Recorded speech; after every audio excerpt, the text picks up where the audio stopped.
शुरू करें? हाँ।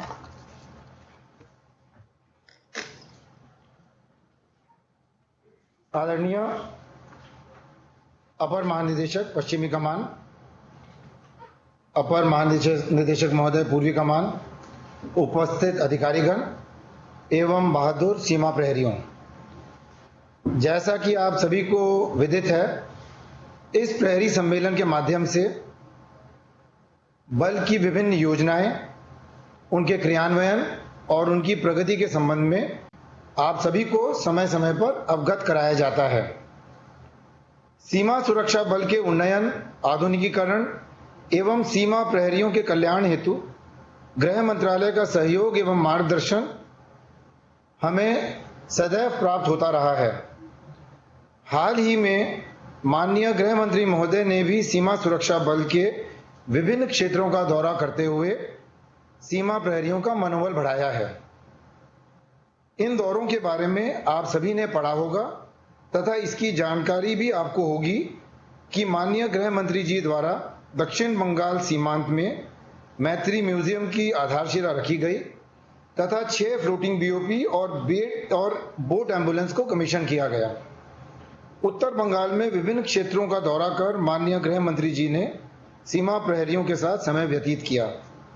गुवाहाटी सीमांत में पूर्वी क्षेत्रों के लिए एक अलग से सेनवॉस्टो की आधारशिला भी रखी गई। साथ ही उन्होंने गुजरात सीमांत में कोस्टल पुलिसिंग की राष्ट्रीय अकादमी का दौरा कर वहां के कार्यों का जायजा लिया। गृह मंत्री जी के दौरों से सीमा सुरक्षा बल के कार्यों को और गति मिली है। विगत महीनों में हम सभी ने बहुत मेहनत करके बल की जिम्मेदारियों को अंजाम दिया है। विशेष तौर पर बहादुर सीमा प्रहरियों के कार्यों की जितनी सराहना की जाए कम है, क्योंकि आप सभी ने दुर्गम एवं विषम परिस्थितियों में अपनी सतर्कता एवं सजगता से सभी जिम्मेदारियों को पूर्ण किया है। आशा है हम सभी भविष्य में भी इसी प्रकार पूरी निष्ठा के साथ ड्यूटी निभाएंगे। कुछ महत्वपूर्ण योजनाओं को बल मुख्यालय के विभिन्न निदेशालयों द्वारा प्रारंभ किया गया है। उनकी प्रगति से मैं अब आपको अवगत कराना चाहूँगा, क्योंकि ये अलग अलग निदेशालयों के द्वारा संचालित की जा रही हैं, अतः इनको संकलित करके आप तक पहुंचाने की जिम्मेदारी मुझे प्रदान की गई है। केंद्रीय सशस्त्र पुलिस बलों के लिए ई आवास पोर्टल को गृह मंत्रालय द्वारा शीघ्र प्रारंभ किया जाएगा। इस ई आवास पोर्टल के माध्यम से सभी सशस्त्र बलों के कार्मिक किसी भी बल के खाली आवासों के लिए आवेदन कर सकेंगे। सीमा सुरक्षा बल में अब तक की प्राप्त सूचना के अनुसार अब भी 3200 आवास के लगभग खाली हैं। इन आवासों को भरने के लिए 10 जून 2022 को यह आदेश जारी किया गया था कि सीमा सुरक्षा बल के कार्मिक बल में कहीं पर भी उपलब्ध खाली आवासों के लिए आवेदन कर सकते हैं। इस संबंध में मैं स्पष्ट करना चाहता हूं कि चाहे आपकी तैनाती कहीं पर भी हो, आप इनमें से किसी भी खाली आवास के लिए आवेदन कर सकते हैं, चाहे यह आपके यूनिट का हो अथवा नहीं हो। आपको पूर्व में भी संभवतः इस बारे में सूचित किया गया होगा। अतः आपसे अनुरोध है कि अपनी सुविधा अनुसार आपको जहां पर भी खाली आवास मिलता है, अपनी श्रेणी के अनुसार कृपया करके आवेदन कीजिए, जिससे कि इन आवासों को सीमा सुरक्षा बल के अधिक से अधिक कार्मिक ऑक्यूपाई कर सकें। आवेदन का कार्य कृपया 15 जुलाई तक पूर्ण कर लीजिए। प्रशासन निदेशालय तथा आईसीटी निदेशालय से आग्रह है कि खाली आवासों की जानकारी तथा इनके संबंध में आवेदन की प्रक्रिया अति शीघ्र कृपया प्रत्येक कार्मिक तक पहुंचाएं। बल में कार्यरत समस्त कार्मिकों को आयुष्मान कार्ड की कैशलेस सुविधा की जानकारी उपलब्ध कराई गई है। बल के अधिकतम कार्मिकों एवं उनके परिवारों के आयुष्मान कार्ड वितरित किए जा चुके हैं। जिन कार्मिकों को कार्ड प्राप्त नहीं हुए हैं, उनके लिए संबंधित कमांडेंट अथवा सुपरवाइजरी अधिकारी कृपया बल मुख्यालय में प्रशासन निदेशालय को पूर्ण सूची भेजें। इसका मतलब यह है कि कृपया आपके क्षेत्राधिकार में जो भी अभी कार्मिक या उनके परिवारजन आयुष्मान कार्ड से अभी तक वंचित हैं, कृपया उनकी सूची संकलित कीजिए और 30 जून तक ये सूची कृपया करके प्रशासन निदेशालय को पहुंचाइए, ताकि प्रशासन निदेशालय के द्वारा इस संबंध में जो भी कार्रवाई की जानी है वो की जाए। कार्ड के एक्टिवेशन में हो रही समस्या के निदान के लिए बटालियन स्तर पर ही कार्ड के एक्टिवेशन की व्यवस्था की गई है। अतः आपसे अनुरोध है कि आप अपने तथा अपने परिवार के कार्ड को जल्द से जल्द एक्टिवेट कराएं, अन्यथा आवश्यकता पड़ने पर आपको इस सुविधा का लाभ नहीं मिल पाएगा। यह भी जानकारी मिली है कि कुछ राज्यों के कुछ शहरों में कार्ड से इलाज कराने में समस्याएं आ रही हैं। ऐसे कार्मिक अपने राज्य एवं शहर का नाम लिखकर अपनी बटालियन या सुपरवाइजरी कार्यालय के माध्यम से कृपया प्रशासन निदेशालय को 30 जून 2022 तक सूचित करें, ताकि इस संबंध में भी आपको सहूलियत प्रदान करवाई जा सके। यह देखने में आया है कि हम में से कई साथियों के सर्विस बुक अपडेट नहीं है। इस कारण से सेवा संबंधी लाभों से भी हमें वंचित रहना पड़ता है। साथ ही रिटायरमेंट के समय सर्विस रिकॉर्ड को अपडेट कराने में हमें काफी मशक्कत करनी पड़ती है तथा उसमें लंबा समय भी लगता है। बल मुख्यालय द्वारा यह निर्णय लिया गया है कि एक विशेष अभियान के तहत 15 जुलाई तक सभी कार्मिकों को उनके सर्विस बुक दिखाए जाएं और कंफर्मेशन के लिए कार्मिक के हस्ताक्षर कराए जाएं। जो जानकारी यहाँ पर उपलब्ध है उसमें यह बताया गया है कि यह कार्य आईपीपी पे जो आपके रिकॉर्ड हैं उनको अपडेट किया जाना है। इस कार्य के लिए नामित सभी नोडल अधिकारी इस कार्य को गति देंगे और कार्मिकों की जो भी आपत्तियां हैं उन्हें कृपया करके दर्ज कीजिए, उन पर गौर कीजिए तथा रिकॉर्ड को कृपया करके अपडेट कीजिए। इस संबंध में बल मुख्यालय के कार्मिक निदेशालय द्वारा भी मॉनिटरिंग की जाए। पेंशन संबंधी समस्याओं को ध्यान में रखते हुए पेंशन अदालतें समय समय पर आयोजित की जा रही हैं। अगली पेंशन अदालत 15 जुलाई 2022 को पश्चिमी कमान में जोधपुर में तथा पूर्वी कमान में मेघालय और सिलीगुड़ी में आयोजित होगी। जोधपुर में राजस्थान, गुजरात, महाराष्ट्र, जम्मू कश्मीर, मध्य प्रदेश एवं छत्तीसगढ़ के प्रकरणों पर विचार किया जाएगा। मेघालय में पूर्वोत्तर राज्यों के पेंशन संबंधी प्रकरणों पर एवं सिलीगुड़ी में पश्चिम बंगाल, बिहार एवं उड़ीसा के प्रकरणों पर विचार किया जाएगा। पेंशन अदालतों में पेंशन तथा फैमिली पेंशन के संबंध में पेंशन का रिवीजन, एनओके के नाम में परिवर्तन, अविवाहित फैमिली पेंशन के संबंध में निर्धारण, पीपीओ में नाम परिवर्तन, पेंशनर की मृत्यु के बाद पेंशन प्रदान करना आदि विषयों पर कार्रवाई की जाएगी। इस संबंध में जो आदेश जारी किया गया है उसमें विस्तार से किन किन विषयों पर पेंशन अदालत में कार्रवाई की जाएगी इसकी जानकारी प्रदान की गई है।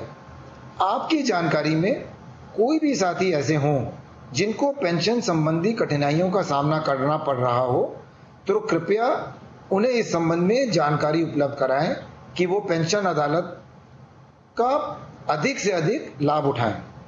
यह भी प्रयास किया जा रहा है कि पेंशन अदालत वर्चुअल माध्यम से भी आयोजित की जाए, अतः यदि कोई निर्धारित स्थानों पर नहीं जा सकते तो वर्चुअल माध्यम से भी इन अदालतों का लाभ उठाया जा सकता है।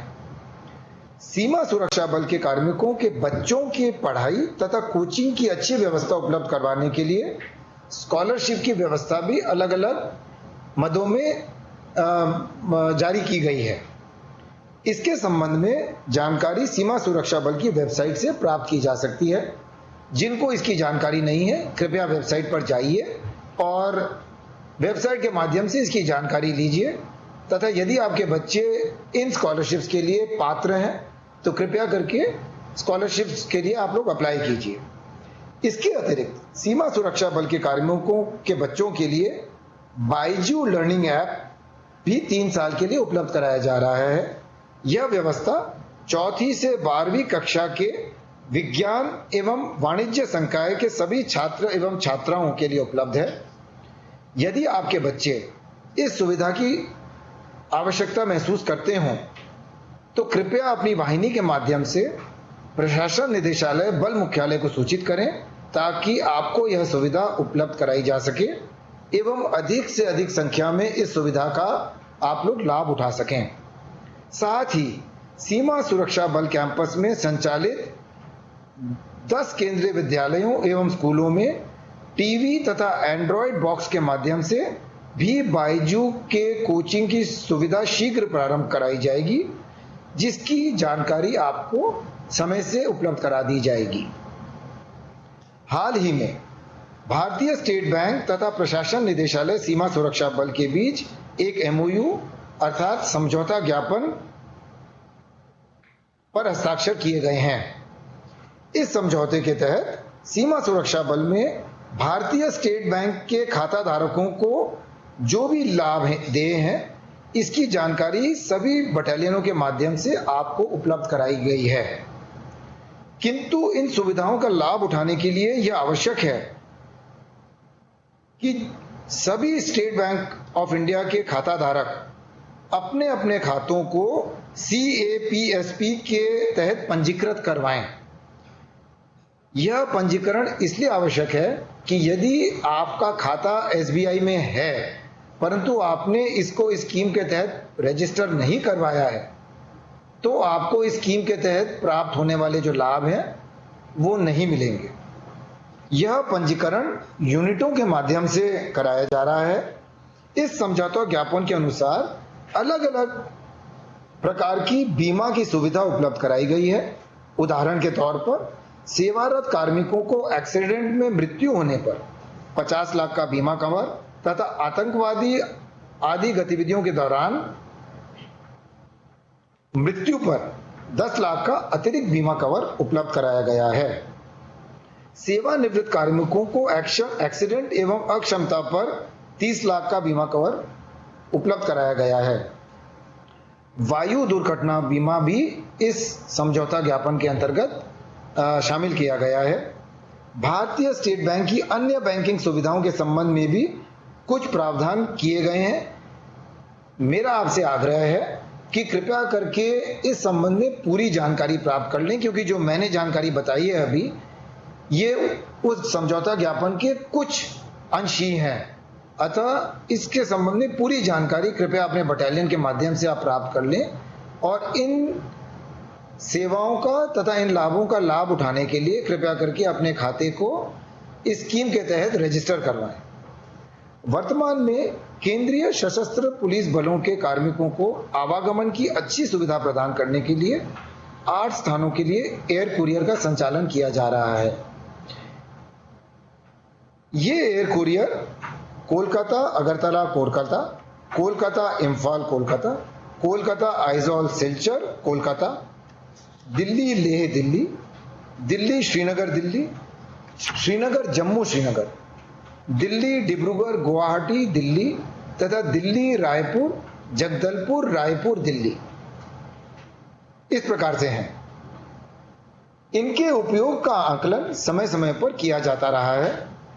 आकलन पर यह पाया गया है कि दिल्ली रायपुर जगदलपुर रायपुर दिल्ली की जो एयर कुरियर सेवा है उसमें निर्धारित संख्या में कार्मिकों का आवागमन नहीं हो रहा है, जिसकी वजह से इस सेवा को जारी रखने में आगे कठिनाई आ सकती है।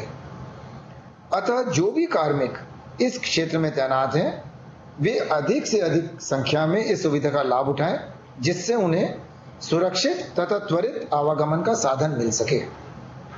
आप सभी की आवास व्यवस्था तथा ड्यूटी पॉइंट को बेहतर बनाने के लिए भी विशेष प्रयास किए जा रहे हैं। इसके तहत जम्मू तथा कश्मीर में 115 FDL पर कंटेनर के माध्यम से लगभग 36 करोड़ की लागत से आवास उपलब्ध करवाने की कार्रवाई प्रारंभ की जा चुकी है। प्रत्येक FDL पर 3 कंटेनर में आवास, रसोई एवं शौचालय की अलग अलग व्यवस्था होगी। कश्मीर सीमांत को यह जानकारी है कि 5 एफडीएल रागिनी, गनहिल, सैडल, नीति तथा करना पर इसका कार्य प्रारंभ हो चुका है। इसके अतिरिक्त इन स्थानों पर बिजली उपलब्ध करवाने के लिए सोलर व्यवस्था के लिए 24 करोड़ रुपए की राशि गृह मंत्रालय द्वारा स्वीकृत की जा चुकी है। इसका कार्य भी जल्द प्रारंभ होगा। 672 ओपी एवं एसीपी के निर्माण के लिए भी 92 करोड़ रुपए की स्वीकृति गृह मंत्रालय द्वारा जारी की जा चुकी है।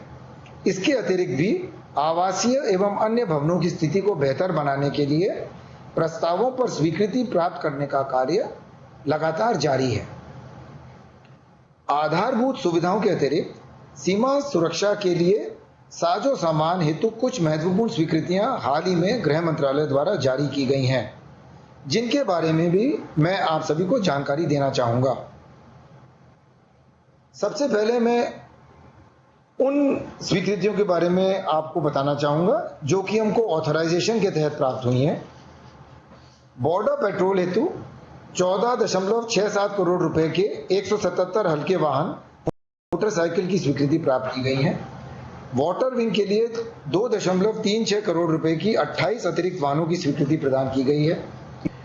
प्रशिक्षण संस्थानों के लिए 11.48 करोड़ रुपए की 38 बसों की स्वीकृति प्रदान की गई है। 12 करोड़ रुपए के 103 अतिरिक्त ट्रैक्टर एवं ट्रॉली की स्वीकृति प्रदान की गई है। 21.26 करोड़ रुपए के 107 वाटर टैंकर की स्वीकृति प्रदान की गई है। जम्मू एवं कश्मीर सीमांत के लिए 21.22 करोड़ रुपए के लिए 3,480 बीआर जैकेट तथा बीआर हेलमेट खरीदने की भी प्राधिकृत स्वीकृति प्राप्त हुई है। लोरोस एचएचटीआई एचएचएमडी की खरीद के लिए भी प्राधिकृत स्वीकृति प्राप्त हुई है। इनके अतिरिक्त 21,300 बीआर हेलमेट खरीद कर फील्ड फॉर्मेशन को वितरित किए जा चुके हैं। 31.8 करोड़ रुपए के 546 एचएचटीआई की खरीद की वह स्वीकृति प्राप्त हुई है। वाटर विंग के सुदृढ़ीकरण हेतु 461 करोड़ रुपए की आधारभूत संरचना की योजना भी स्वीकृत की गई है। ओखा गुजरात में national academy of coastal policing स्थापित करने के लिए कार्य द्रुत गति से चल रहा है। इसके अलावा भी समय समय पर आपके जो भी आवश्यकताएं होती हैं उनकी जानकारी आपके सीमांतों के माध्यम से बल मुख्यालय में प्राप्त होती है, जिनको संज्ञान में लेकर यहां पर बल मुख्यालय के द्वारा गृह मंत्रालय को समय समय पर इसके संबंध में अप्रोच किया जाता है, जिसके परिप्रेक्ष्य में जो मैंने पूर्व में आपको बताई उसकी स्वीकृतियां जारी हुई हैं। इसके अतिरिक्त जैसे मैंने पहले कहा, पूर्वी क्षेत्र के लिए एक और सेनवेस्टो स्थापित करने का कार्य तीव्र गति से चालू है। 6 फ्लोटिंग बीओपी और बोट एम्बुलेंस को भी कमीशन किया गया है। प्रत्येक फ्लोटिंग बीओपी की लागत लगभग 38 करोड़ रुपए है। दक्षिण बंगाल सीमांत में मैत्री म्यूजियम की स्थापना का कार्य भी प्रारंभ किया जा चुका है। ट्रेनों में आरक्षण के लिए आईआरसीटीसी के माध्यम से ई टिकट की सुविधा प्रारंभ की गई है। इससे रिजर्वेशन तथा टिकट बुकिंग सुविधाजनक हो गई है। हवाई यात्रा टिकट बुक करने के संबंध में योजना को अंतिम रूप दिया जा रहा है। इसे भी शीघ्र प्रारंभ करने के प्रयास हैं। इससे आप सभी को हवाई यात्रा के लिए बुकिंग करने में सुविधा मिलेगी। वर्ष 2022 में गृह मंत्रालय ने सीमा सुरक्षा बल के लिए वृक्षारोपण के लिए 20 लाख पौधों के रोपण का लक्ष्य रखा है। इस पावन कार्य को पूरा करने तथा निर्धारित लक्ष्य को प्राप्त करने के लिए हम सभी की भागीदारी इस कार्य में अत्यंत आवश्यक है। हम सभी को इस पावन कार्य में पूरे मनोयोग से शामिल होना चाहिए तथा हर सूरत में इस लक्ष्य को पूरा करना चाहिए। यह भी सुनिश्चित किया जाए कि पूर्व में जिन वृक्षों को लगाया गया था उनकी देखभाल भी लगातार सुनिश्चित हो सके। माह अगस्त 2022 से दिसंबर 2022 के दौरान कई प्रकार की आउटडोर गतिविधियों का एक कैलेंडर सभी फील्ड फॉर्मेशन को जारी किया गया है। इसके तहत बैंड का प्रदर्शन, motorcycle rally, dog show, marathon दौड़, साइकिल रैली, एडवेंचर स्पोर्ट्स, सांस्कृतिक कार्यक्रम तथा अन्य कार्यक्रम भी आयोजित किए जाएंगे। इनके अंतर्गत दिव्यांग योद्धाओं की सहभागिता भी महत्वपूर्ण एवं आवश्यक है। यह आशा की जाती है कि हम सभी इन कार्यक्रमों के बारे में जानकारी रखेंगे तथा इन कार्यक्रमों में बढ़ चढ़कर हिस्सा लेंगे। इन कार्यक्रमों का उद्देश्य आम जन में सीमा सुरक्षा बल के बारे में जागरूकता उत्पन्न करना, सीमा सुरक्षा बल में भर्ती होने के लिए युवाओं को प्रेरित करना तथा देश के नागरिकों से बेहतर सामंजस्य साबित करना है। आपसे पुनः आग्रह है कि इन कार्यक्रमों के बारे में पूरी जानकारी प्राप्त करें तथा इनमें अधिक से अधिक संख्या में भाग लें। यदि आप में से इनमें से किसी भी इवेंट में भाग लेने की इच्छा हो तो आप अपना मनोनयन फ्रंटियर में जरूर करवाएं, जिससे अधिक से अधिक संख्या में सहभागिता सुनिश्चित की जा सके। लगातार ड्यूटी में सुधार तभी संभव है जब हम सभी अपने काम के संबंध में प्रशिक्षण को महत्वपूर्ण स्थान दें। हम सभी को इस संबंध में विशेष ध्यान देना चाहिए। साथ ही नियमित व्यायाम एवं योग आदि के माध्यम से हम सभी को अपने स्वास्थ्य के बारे में ध्यान रखना चाहिए, जिससे हम सब स्वस्थ एवं सबल रहें। सरकार की ओर से सीमा सुरक्षा बल को भरपूर सहयोग एवं समर्थन मिल रहा है। इसलिए हम सब की यह जिम्मेदारी है कि हम सब सरकार की अपेक्षाओं पर खरा उतरें और लगातार इस बात के लिए प्रयासरत रहें कि सरकार की अपेक्षाओं पर हम खरे उतरें। हम सभी को अपने कर्तव्य के प्रति पूरी तरह समर्पित रहते हुए अपने संगठन की छवि एवं गौरव को बनाए रखना है।